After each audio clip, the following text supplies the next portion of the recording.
Սիրոտոներից մինչև մարտիրթը։ Գիծյանը համակարգում ստացեք լրացուցիչ 8% զեղչ սալիկների ամբողջ տեսականու համար։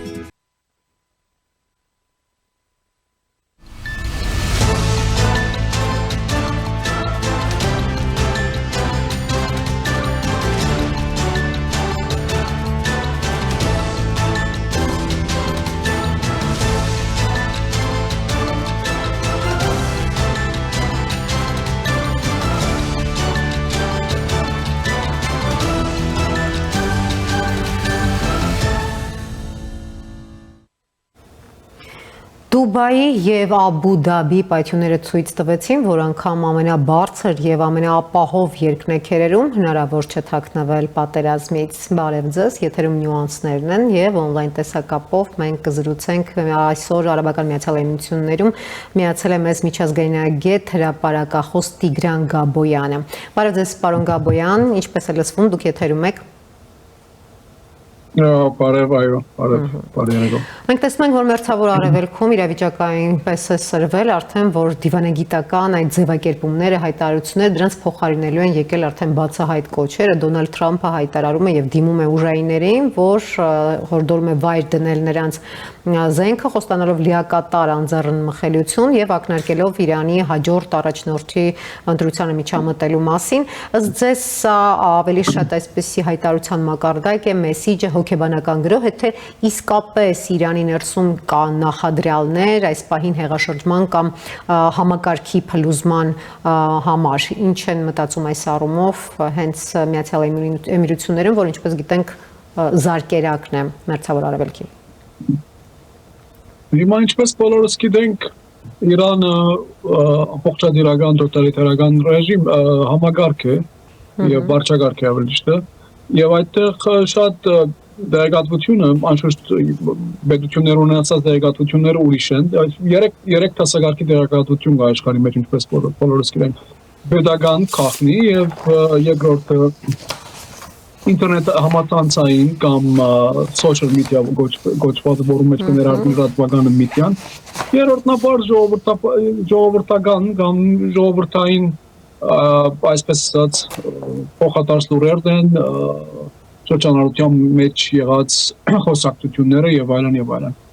Հիմա ինչ կհետավնդվի կամ ինչ խլրդումներ կան, ինչ խմորումներ կան Իրանի մեջ, բնականաբար հետախուզական տեղեկատվությունը ուրիշ է, բայց ինչ որ լրատվական դաշտով եւ անձնական հարաբերություններով բարձված կամ լուսաբանված տեղեկացված տեղեկատվությունը, որ Իրանի մեջ հարային դժգոհանք կա շատ մեծ եւ որը դրսեւորված է մի քանի ալիքներով ասկի առաջ Մահսամինիով, յետքը վերջին մի քանի ամիս առաջ եղած ցույցերով եւ անորոշ ընդվզումը եւ դժգոհությունները կան ու կան։ Այդ ալիքը ինչքան հիմա կհամընկնի կամ ամերիկան գրնա ուղղորդել եւ ուղղակի արդյունավորացնել իր հարցակման հետ, այդ ինչպես կսեն, այսինքն այս բոլոր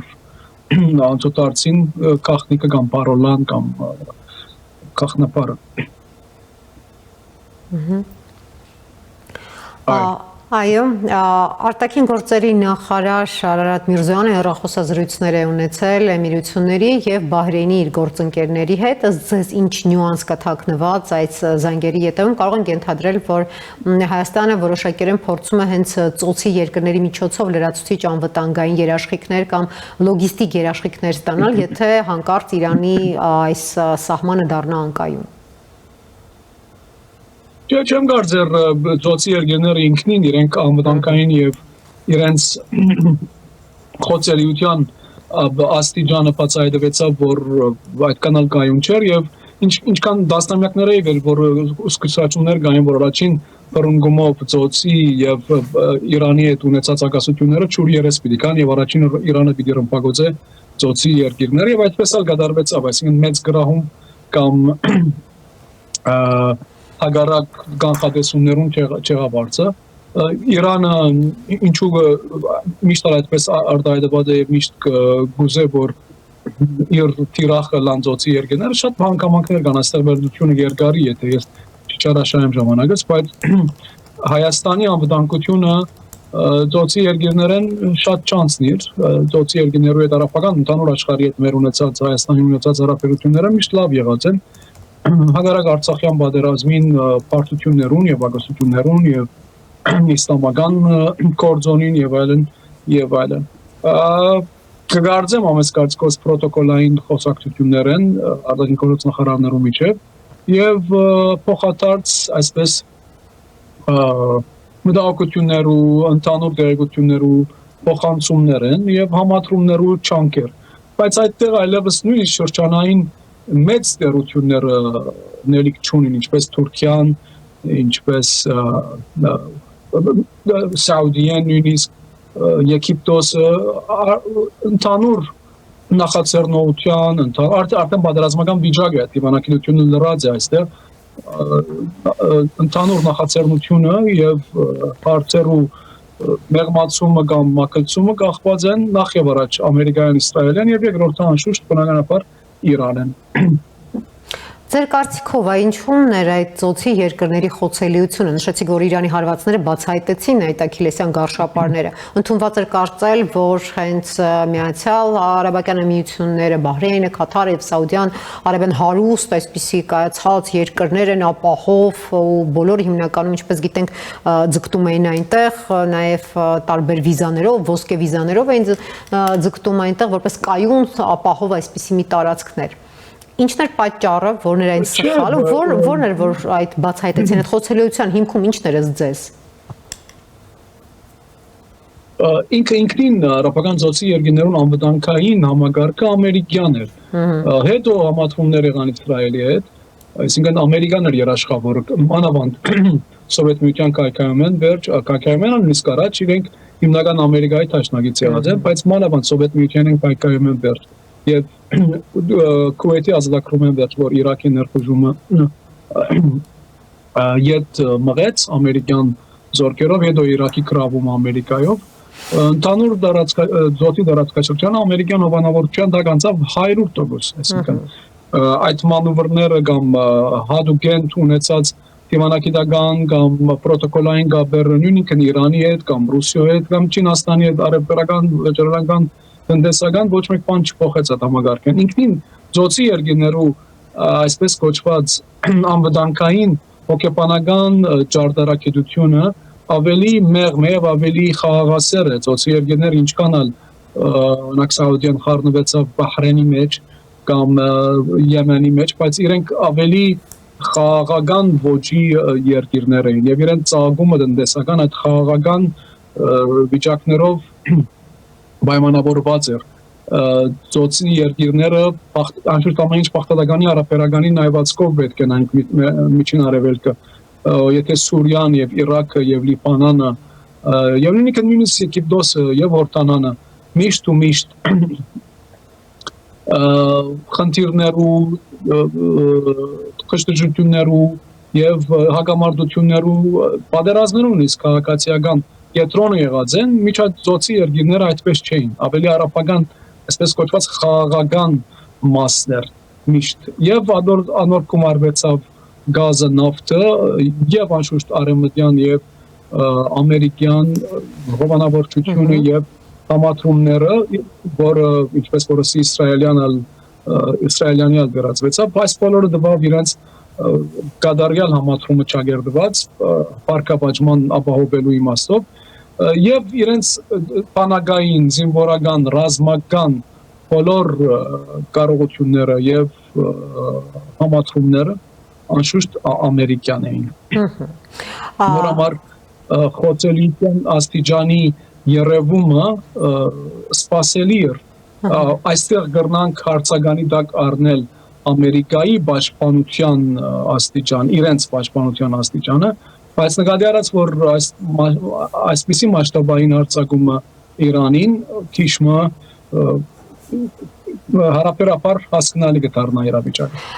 Իսկ որքանով են ճիշտ այն տեղեկությունը, որ ծոցի երկրները որոշակի դժգոհություն են ցուցաբերում Միացյալ Նահանգներին, որ մենք արտապատվիրակել ենք, այսպես ասած, մեր անվտանգությունը ձեզ, բայց հիմնականում դուք այսօր կենտրոնացած եք Իսրայելի անվտանգության վրա եւ մենք անտեսված ենք, որքանով են ճիշտ այդ տեղեկությունները։ Այդ դժգոհությունը կա։ Տեղեկություններ, բայց այո, գրնալա ժողովրդային դժգոհություն ավելի, բայց դիվանագիտական եւ պաշտոնական մագարտակով չէ թարգմանված, բայց այդ մեկը չի բացառել կամ չի չլադեր այն համագարկը, որը ստեղծված է այս երկիրներուն շուրջ եւ Իրանի հետ իրենց ունեցած հագամարտություններու ֆոնի վրա։ Չմոռանանք, որ Էմիրատները Իրանի հետ 3 կղզի հարց ունին, գրաված են Իրանի կողմը միշտ ու միշտ, իսկ Սաուդիան տավանանքային եւ կապարախոսական հսկայական պահում ունի Իրանի հետ եւ անշուշտ պրոքսի պատերազմներ կան Եմենի մեջ, Հոսիները Իրանի աջակցությունը կվայելեին եւ որոնք հագա Սաուդյան էին։ Չմոռնանք անշուշտ Իրան-Իրաք պատերազմը եւ ինչքան էլ արաբական աշխարհի հակասությունները շատ լան, բայց այստեղ ինչքան է շիա սուննի փախումներ, հակամարտություններ, թիմագայություններ կատարվին կամ արտաքին ուժեր, մանավանդ Իսրայելի ստեղծման եւ մանավանդ վերջին 10 տարվա Իսրայելի քեր զարգացման եւ ուժեղացումի ֆոնին վրա նկատի ունենանք, որ արաբելություններ կամ օգտագործված են շիա-սուննի հարաբերությունները, հակասությունները, բայց արաբական աշխարհը մեկ միասնական բլոկ կբնա եւ Իրանը կմնա ոչ արաբ երկիր։ Այդ պետք է նկատի ունենանք։ Բաքուն պնդում է, որ Իրան է հարվածել Նախիջևանի օդանավականին, Թեհրանը հերքում է, մեղադրելով Իսրայելին եւ տեսնում ենք, որ Ալիևը թիվ 1 պատրաստվածության է բերել իր զորքերը, որքանով է մեծ հավանականությունը, որ այս սադրանքը Իրանի դեմ, սադրանք է, որպեսզի երկրորդ ճակատ բացվի եւ ձեզ որը կլինի Ադրբեջանի հաջորդ քայլը, եթե Թուրքիան որոշի ներգրավել, արդյոք Թուրքիան կներգրավի։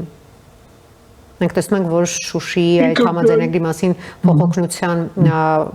թեման է արդիականացել ու քննարկվում ակտիվորեն Բաքվի եւ Անկարայի միջև։ Ինքը իմ համեստ կարծիքովս Իրանը չուզեր Թուրքիո հետ ճակատվածվի։ Երբ կողմանի զգուշավորություններ կան եւ մտավախություններ նույնիսկ այսպես չասենք վախեր, բայց շատ զգուշավոր հերավորություն բահելու քաղաքականություն։ Նույնիսկ նկատի ունեցած, որ Ադրբեջանը Թուրքիայի ուղղակի հովանավորությունը վայելող կամ փոքր եղբոր վիճակով է, հակառակ որի Ադրբեջանը կտեսնենք ավելի կանգ պարտադրող կորձոն դարձած եւ խաղացող դարձած տարածքաշրջանի մեջ։ Հակառակ անոր չեմ կարծեր, որ այստեղ մեծ ճակատումներ կատարվին Թուրքիա-Իրան կամ Իրան-Ադրբեջան։ Անշուշտ անակնկալները սպասելի են միշտ ու միշտ մեր տարածքաշրջանի մեջ, բայց չեն այս երկու երկրները կխոսափին այդ մեկն, թե Իրանը, թե Թուրքիան։ Պատերազմից հետո, ինչպես գիտենք, Հայաստանի ամենացավոտ թեմաներից մեկը հենց Սյունիքն է եւ գրեթե վերջերս ստիպված եղավ Պաշտպանության նախարարությունը հերքել, որ կապանում կրակոցներ են տեղի ունենում, այդ էկզիստենցիալ վախերը անընդհատ ակտիվանում են հատկապես նման էսկալացիաների ժամանակ ու այս մասշտաբային էսկալացիան բնականաբար չէր կարող այդ քաղաքական նկարտառումներով կամ բնական վախերին ավելի տուրք չտալու առումով չակտիվանալ։ Ըստ ձեզ որքանով է հավանականությունը, որ նույն Ադրբեջանը կարող է օգտվել իրավիճակից եւ որոշակի գործողությունների գնալ։ Իմ անգերձապար չենք կնա բացառել ոչ մեկ վարկած կամ ոչ մեկ արգածախնդրական քայլ, նույնիսկ Ադրբեջանի կամ Թուրքիո կողմը, դժբախտաբար ցավալիորեն մեր քարեսը, մեր թիրքը այդպես է, այսինքն աշխարհագրական նորեն մենք շատ դժվար, նույնիսկ եթե Արցախը պահեինք, բայց այստեղ մեծ Իրանը այդքան մեծ պետություն, Թուրքիա այդքան նզորացող եւ Ադրբեջանն արդեն մեր հավանականություն, մեր հնարավորությունները եւ մեր ուժի աղբյուրները կդկարացնող էին օրեցօր։ Հիմա մենք ժողովրդական խնդիր ունենք, մենք դժբախտաբար մեծ աղբյուրներ չունենք, ոչ բնական, ոչ տեխնոլոգիկ, երկար ճամփա գանցնելու, տեխնոլոգիկ առանցքագիտական առավելություններ ցեկցիոլոգ կամ վերածվելու Իսրայելի, որը շատ, այսինքն իրադես պետք է լանք։ Բացառելու համար վտանգները, այո, Սյունիքը շատ, այսինքն Կարդեսին նայենք վդի տեղ երևի եւ բնականաբար հասկանալի է օկեբանական վախը, հասկանալի է մեր ժողովրդի ունեցած բավական հիշողությունները, Ռուսիայի հետ մեր ունեցած տարում փորձառությունը, մեզի մառաթրամի վերածելը, այս բոլորի կանխումը կամ շրջանցումը կամ վերջնականապես փարադումը հայորդի մկով չեմ կարծեր պատասխան մգա վերջնական, բայց եթե Հայաստանը օրինակ ատոմական պետություն դառնար, գրնալալ այո, վերջնականապես կփարադեինք այս բոլոր վտանգները, բայց վտանգները միշտ կան ու կան գնվազին, կպաքսին, կապելնան, այդ գախյալ է տարածքաշան, ճուշտ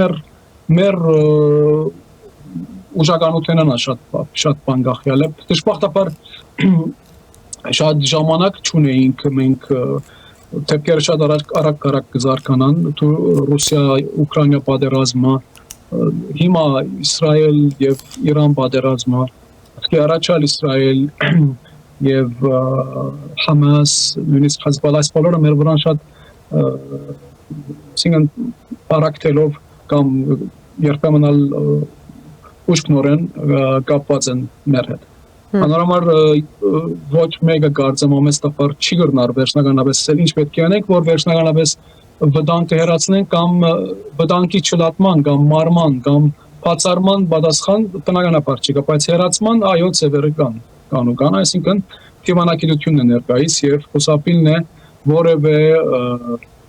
ագամարտության մեջ մտնել է Այս պահին տեսնում ենք, որ այն հաջողել է որոշակիորեն ամբողջ տարածաշրջանը եռում է, բայց Հայաստանը դեռևս կայունությունը պահպանում է։ Հուսանք այդպես կշարունակի մնալ մինչև պատերազմի ավարտը եւ այս գեոպոլիտիկ քարտեզի վերաբաշխումը։ Շնորհակալություն պարոն Գաբոյան հարցազրույցի համար։ Օնլայն տեսակապով ես սիրով Օնլայն տեսակապով ես Միացյալ Արաբական Միացյալ Էմիրություններ եւ զրուցեցի միջազգային այգետ հրապարակախոս Տիգրան Գաբոյանի հետ։ Շարունակեք իրադարձությունների զարգացմանը հետևել առաջին լրատվականի եթերում։ Եթերը կշարունակի իմ գործընկերը։